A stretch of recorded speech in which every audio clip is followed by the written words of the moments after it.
Amin. Amahan namo nga nasa mga langit, pagdaygo namo ang imong ngalan. Umabot ka namo ang imong gingharian, matuman ang imong pagbuot dinhi sa yuta, maingon sa langit. Ang kalan-on namo sa matag adlaw ihatag kanamo karong adlaw, ug pasaylua kami sa among mga sala. Ingon nga nagapasaylo kami sa mga nakasala kanamo. Ug ayaw itugot nga mahulog kami sa panulay, hinunua luwasa kami sa dautan. Amen. Maghimaya ka Maria na puno ka sa grasya. Ang Ginoong Dios manaa kanimo. Bulahan ka sa mga babayi nga tanan, ug bulahan manusab ang mahal nga bunga sa tiyan mo nga si Hesus. Santa Maria, inahan ka sa Dios, iampo mo kaming mga makasasala, karon ug sa oras sa among kamatayon. Amen. Himaya samahan ug sa anak ug sa Espiritu Santo. Amen. Sa ngalan samahan ug sa anak ug sa Espiritu Santo. Amen. Bueno, live ka mga kaigsuunan. Ang ato ang topic karon mahitungod sa simbahan. Kay sanglit ugma pohong adlaw, mao man ang pagsaulog nato sa Pentecostes o Pentecost Sunday on pagkunsad sa Espiritu Santo. Matud pa sa ato ang mga kaigsuunan, ilabi na sa mga kaigsuunan nato nga mga dili Katoliko, nga sila moingon nga sila maoy tinuod nga simbahan nga gitukod sa atong Ginoong Hesukristo. Kay matud pa nila, mabasa kuno sila diha sa balaang kasulatan. Ilabi na gayud sa mga pundok sa mga born again. Kay babasa kuno diha sa San Juan Kapitulo 3, versikulo 3. Atong basahon ang Ebanghelyo ni San Juan mga kaigsuunan. Kay mao ni kasagaran nga gamiton sa atuang mga kaigsuunan nga mga born again, ilabi na kung magsaka-saka sila diha sa mga kabalayan, ilabi na sa mga inosente in town nga mga Katoliko. San Juan Kapitulo 3, versikulo 3. Ni ang atong mabasa mga kaigsuunan. Pwede maklaro hawa diha, pwede maklaro. Salipdan man nimo ang kuan. Si Jesus mitubag, sultihan ko ikaw. Walay makakita sa gingharian sa Dios, gawas kun siya matawo pag-usab. Matud pa sa mga magwawali sa born again, ilabi na in taon makasaka sila sa balay sa inosente nga Katoliko. Moingon dayon sila nga, brother, sister, gusto ka ba nga makasulod sa gingharian sa langit? Kinsa man ang tawo dili gusto. Basahon dayon nila ning maong teksto, San Juan Kapitulo 3, versikulo 3. Walay makasulod sa gingharian sa langit, gawas kun siya magpakatawo pag-usab. Unsa may in English, sister, brother, sa magpakatawo pag-usab? Born again. Unya, unsa man brother, unsa man sister, mag-born again na kakaron aron makasulod ka sa langit. Ay intawon pud ang inosenteng Katoliko. Magyango-yango lang pud intawon kay aning kamot pud intawon nga makasulod sa gingharian sa langit. Mao na nga imbis kay Katoliko, mag-born again na lang aron nangambisyon, nangandoy nga makasulod intawon sa gingharian sa langit. Lain pa nga pundok nga magwali sa pulong sa Dios. Matud pa sa mga sakop sa Iglesia ni Cristo nga gitukod ni Felix Manalo. Sila maoy tinuod kay mabasa diha sa sulat ni San Pablo, Roma Kapitulo 16, versikulo 16. Iglesia ni Cristo. Unya, doon na po'y internasyonal nga nagdala ni ining maong tekstuha, ang Church of Christ nga gitukod ni Alexander Campbell. Sila pud moingon nga sila maoy tinuod apan kining duha ka pundok nagkabangi man ning duha ka pundok kay ang lokal nga iglesia ni Kristo made in the Philippines. Para kanila si Kristo tawo lang, apan kining international nga Church of Christ, si Kristo Dios man. Di nagkasumpaki ning maong duha ka pundok nga puros nagclaim, nagangkon nga sila mao'y tinuod nga Church of Christ o Iglesia ni Kristo, kay mabasa diha sa balaang kasulatan. Lain pa nga pundok nga nagdaladala, kining pundok sa mga Kristohanon, kay mabasa kuno diha sa buhat sa mga apostolis, Kapitulo 11, versikulo 26, nga atong basahon ang maong teksto mga kaigsuunan. Buhat 11, versikulo 26. Di naman takaklaro ani. Asa naman tong nawala man ni ato ang antipara ani. Di naman takaklaro aligod. Tigulang la, liso na kay ning tigulang na. Basta kay Kristohanon kuno. Naana sa buhat sa mga apostolis, Kapitulo 26, diara o. Sa dihang nakita niya si Saulo, gidala niya siya sa Antioquia, sulod sa usa ka tuig. Silang duha nakig-uban sa mga magtutuo diha sa simbahan nga gitudluan nila ang daghang katawhan ug ang unang higayon ang mga tinun-an gitawag nga mga Kristohanon didto sa Antioquia. Matod pa nila, ilabi na sa mga pundok nga Kristohanon, sila mao ang tinuod nga simbahan nga gitukod ni Kristo. Kay mao ang ilang ngalan, Kristohanon. Apan ang nagtukod nining maong pundok nga Kristohanon mao si Narciso Lim. Lain pa nga pundok kining gitawag og Seventh-day Adventist. Matod pa nila, sila mao'y tinuod nga katawhan sa Dios, kay nagtuman sila sa sugo sa Dios, ilabi na gayud sa pagbantay sa adlaw nga igpapahulay. Ila dayong kutloon ang Genesis Kapitulo 2, versikulo 2 kadto sa 3, nga ang Ginoong Dios mipahulay o gipanalanginan ang ikapitong adlaw. Busa ang SDE mao ang tinuod nga katawhan sa Dios. Mao na ilahang gamiton mga kaigsuunan. Lain pa kining sakop ni anhing Eliseo Soriano, nga matud pa nila, sila mao ang tinuod nga iglesia sa Dios. Kay mabasa diha sa unang Timoteo, Kapitulo 3, versikulo 15, nga ang iglesia sa buhi nga Dios mao ang haligi ug ang sukaranan sa kamatuoran. Mao nay giingon ni Eliseo Soriano, ilabi na sa iyang mga alipuris nga sila mao'y tinuod nga iglesia sa Dios, kay mabasa sila diha sa balaang kasulatan.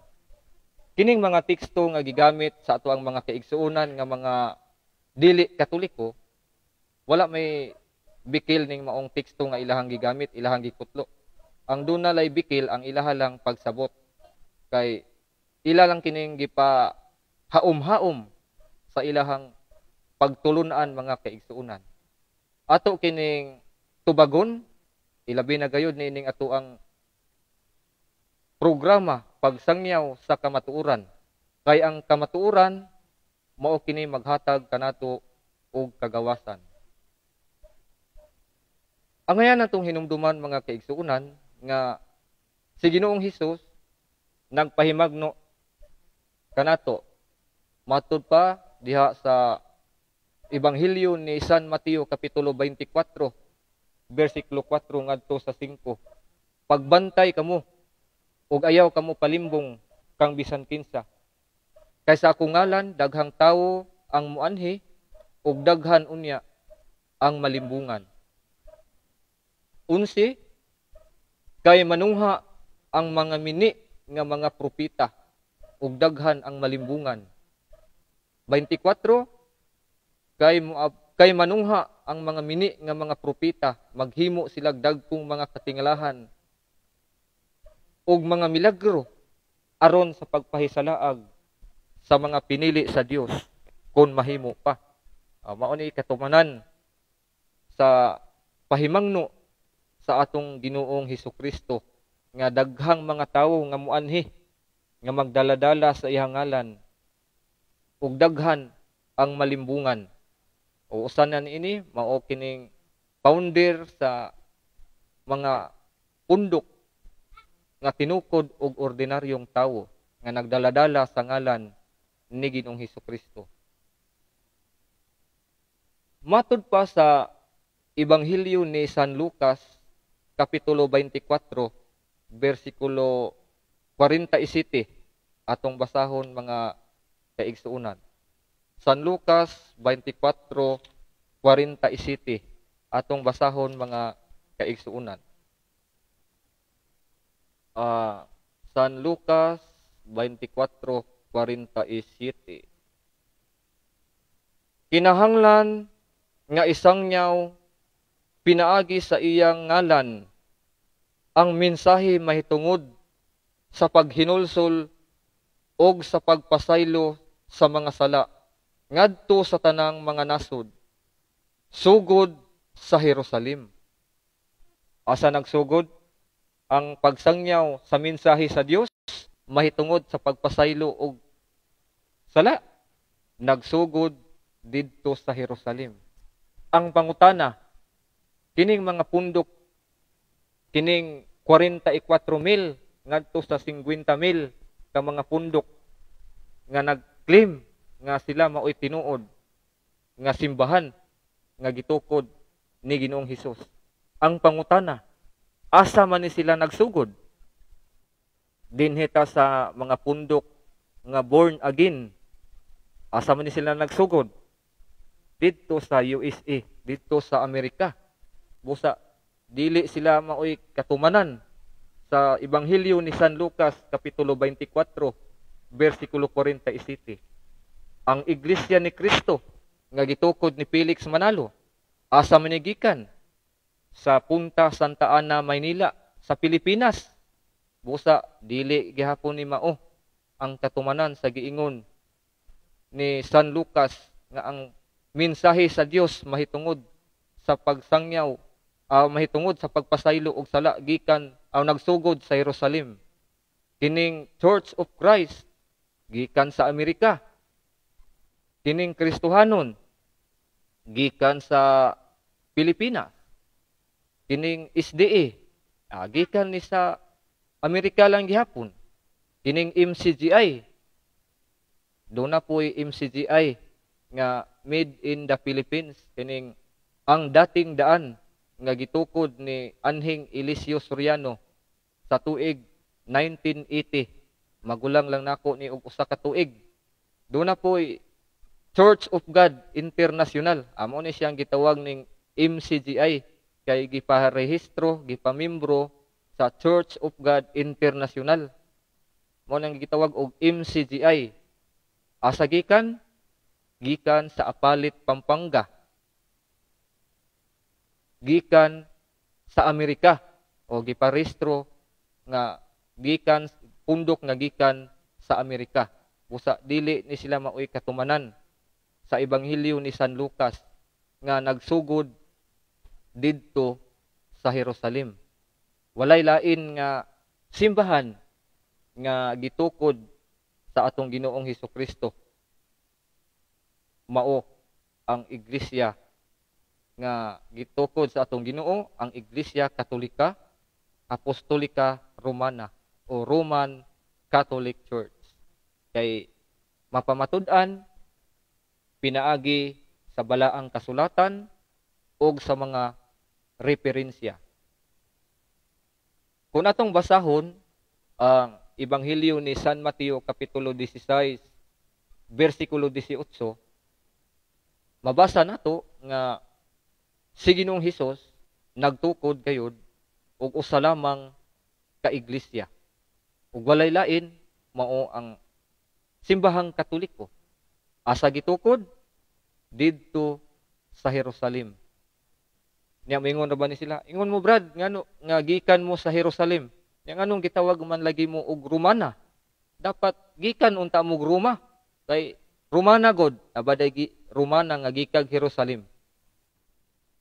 Atong ipasabot sa tong mga kaigsuonan nga mga dili Katoliko nga nagtukod si Ginoong Hesus og simbahan didto sa Jerusalem. Apan ang mga katawhan dito sa Israel, ilabi na sa mga Sabadista, wala man mudawat sa simbahan. Gilutos man, gisalikway man, mao na nga gikuha gikan dito. Kung atong basahon diha sa San Mateo Kapitulo 21, versikulo 43. Gikan kaninyo ang panalangin sa paghari sa Dios, pagakuhaon og ihatag ngadto sa dapit nga makahatag og maayong mga bunga. Asa man ni dapit? Gibalhin kung atong basahon ang buhat sa mga apostolis, Kapitulo 23, versikulo 11.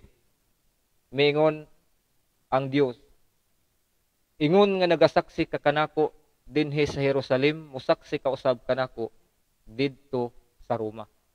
Klaro kay mga kaigsuonan nga ang Dios ming tupad, ming tungha tupad kang San Pablo, og miingon ngadto kang San Pablo nga ayaw kahadlok Pablo, ingon nga nagasaksi ka kanako sa Jerusalem, musaksi ka usab kanako didto sa Roma. Pag-abot didto sa Roma, nasangyaw kini sa tibuok kalibutan. Busa nakahatag og maayong bunga. Kay nasangyaw man sa tibuok kalibutan. Kung atong basahon ang sulat ni San Pablo, Roma Kapitulo 1, versikulo 6. Atong mabasa diha mga kaigsuonan nga ang Roma mao gayud ang katawhan nga gipili o gimahal sa Dios. Kung atong basahon ang Roma 1, versikulo 6 ngadto sa 8. Niya ang atong mabasa mga kaigsuonan. Lakip kamo nga anaa sa Roma, nga gitawag sa Dios aron maiya ni Hesukristo. Busa gisulatan ko kamong tanan nga taga Roma, nga gihigugma o gitawag sa Dios aron mahimong iyang katawhan. Hatagan unta kamo grasya ug kalinaw sa Dios nga atong amahan og sa Ginoong Hesukristo.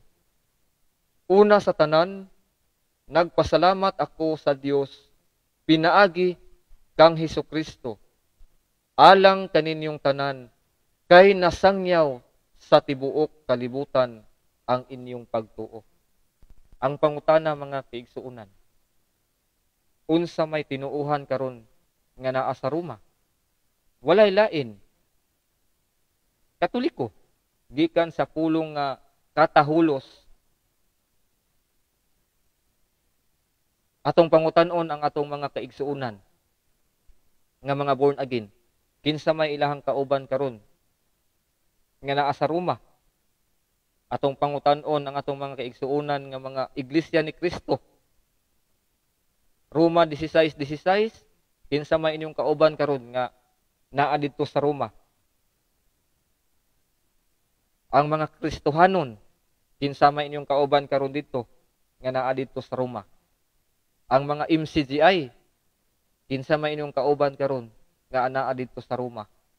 Kung tinuod nga kamo mao ang katawhan nga gitukod ni Ginoong Hesus. Kung atong basahon ang sulat ni San Pablo, Hebreo Kapitulo 13, versikulo 24. Atong basahon ang maong teksto mga kaigsuonan. Niya ang atong mabasa mga kaigsuonan. Ipangumusta ako sa tanan ninyong pangulo o sa tanang katawhan sa Dios.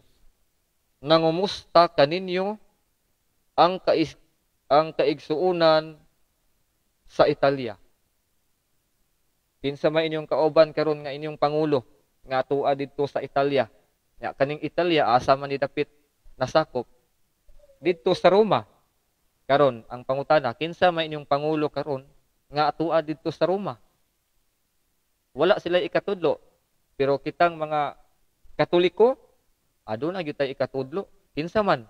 Walay lain ang atong Santo Papa nga ika-266 nga Santo Papa gikan ni San Pedro nga maoy unang Santo Papa. Ang mga born again, ang mga iglesia ni Kristo, ang mga Kristohanon, mga MCGI, wala gayud sila ikatudlo nga ilang kauban nga pangulo nga atua didto sa Roma. Abisan pag ang SDA, moingon sila nga naami mga kauban nga naa didto sa Roma, brad, oy, anaa hatagi. Ungalan usa lang kabuok. Wa gyud sila ikahatag nga ilahang kauban nga naa didto sa Roma. Busa dili sila maoy tinuod nga simbahan nga gitukod ni Ginoong Hesus. Ang simbahang Katoliko gitawag og Roman Catholic Church, gikan sa Jerusalem, gibalhin dito sa Roma. Pag-abot dito sa Roma, nasangyaw kini sa tibuok kalibutan. Mo nang gitawag og Katoliko. Gikan sa Roma, gidala ni San Pablo dito sa Espanya.